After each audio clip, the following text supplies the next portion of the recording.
أعوذ بالله من الشيطان الرجيم. بسم الله الرحمن الرحيم. يا أيها الذين آمنوا اتقوا الله حق تقاته ولا تموتن إلا وأنتم مسلمون. واعتصموا بحبل الله جميعا ولا تفرقوا واذكروا نعمة الله عليكم إذ كنتم أعداء فألف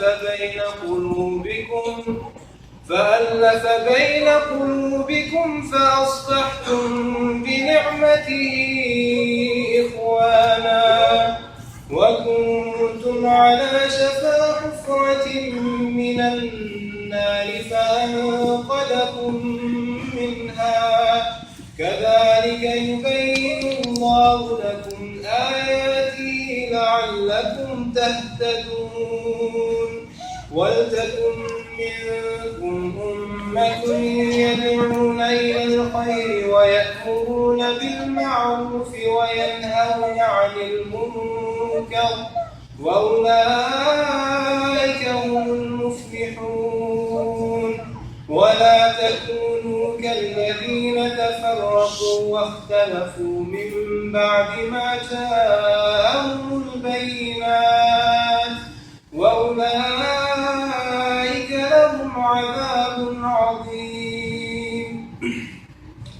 يوم تبيض وجوه وتسود وجوه فأما الذين اسودت وجوههم أكفرتم بعد إيمانكم فذوقوا العذاب بما كنتم تكفرون.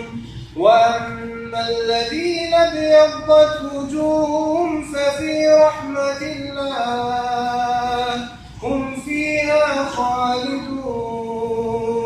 تلك آيات الله نتلوها عليك بالحق وما الله يريد ظلما للعالمين.